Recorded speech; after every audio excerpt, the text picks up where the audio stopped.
It's funny. We plan for almost everything in life. A party, a weekend trip, even just a movie night. But what about the biggest event of all? Our financial life. It's a journey that lasts for over 40 years. Okay, let's dive into the common money mistakes we tend to make at every age, and more importantly, how you can sidestep them. Think about this for a second. It sounds a little crazy, doesn't it? But as one financial expert pointed out, we often spend more time planning a 6-hour picnic than we do our entire 40-year financial life. We'll map out every little detail for short-term fun, but when it comes to our money, we kind of just wing it. And here's a point that's so important. A lot of people think, oh, financial planning, that's for rich people. But the truth is, it's the complete opposite. It is way more critical if you don't have a lot of money. Why? Well, it's simple. Your margin for error is just so much smaller. You don't have a giant cushion to fall back on, so every single decision really counts. So let's start at the very beginning, your 20s. You get that first real paycheck and bam! It feels like the whole world of possibilities has just opened up. But, and you knew there was a but, this is exactly where the first major traps are waiting for you. One of the biggest mistakes we're seeing today is using debt to, well, look like you're living a great life. Stats are showing that a huge number of personal loans are being taken out by younger people for things they can't quite afford yet. That amazing vacation you see on Instagram, the latest smartphone, or even a big wedding. The dream itself isn't the problem. It's how you get there that's all mixed up. So what does a debt trap actually feel like in real life? It's pretty straightforward, really. You're making decent money, but then you look at your bank account on, say, the 15th or 20th of the month, and it's empty.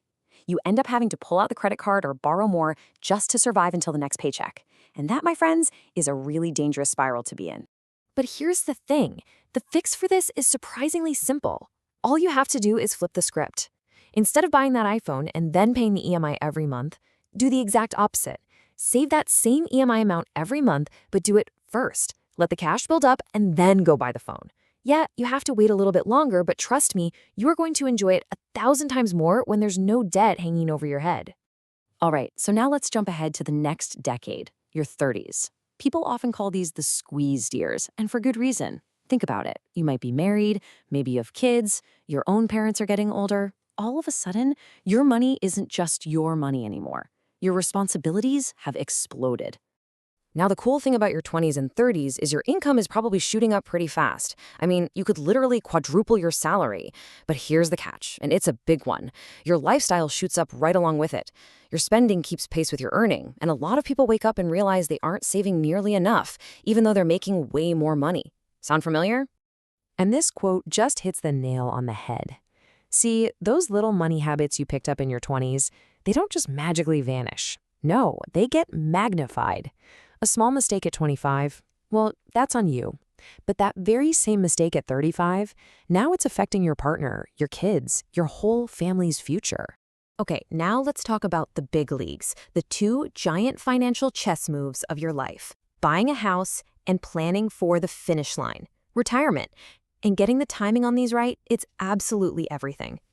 Look, we all dream of owning a home, but buying one too early can be a massive mistake.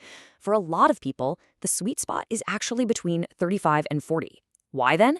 Well, by that time, your career is more stable. You probably know which city you actually want to settle down in. And, this is key, you've had enough time to save up a solid down payment.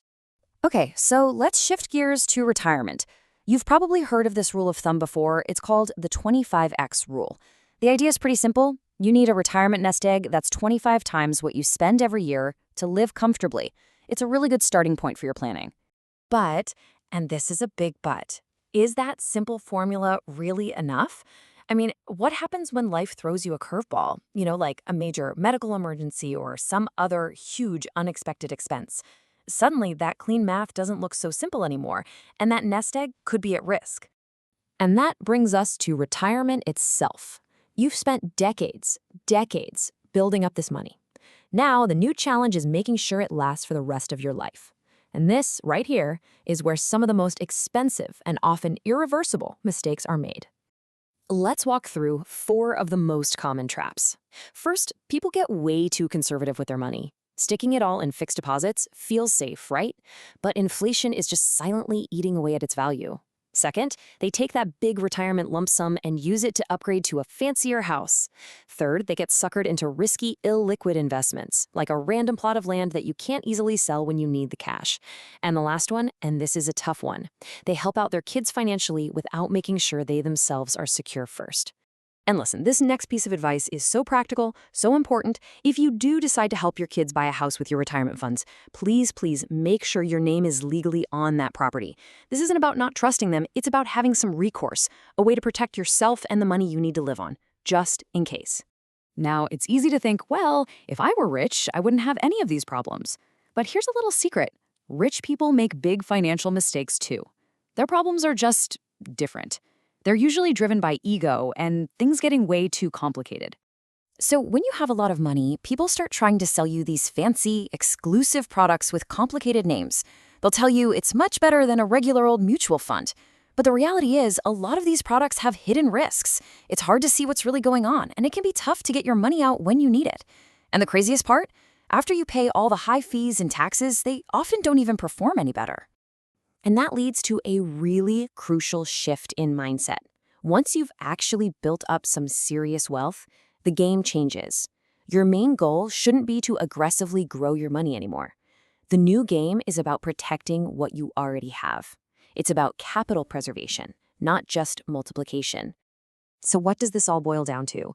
It's this. I don't care if you have a little money or a lot of money. Your single best weapon, your best defense, is financial literacy. You don't have to be a Wall Street genius. You just need to know enough to ask the smart questions and to know when a deal just doesn't feel right. So let's bring it all the way back to where we started. Your financial life is a marathon, not a sprint. We're talking 40+ years. So I'll ask you again, if you'd spend time planning a picnic, isn't it finally time to make a real plan for your money?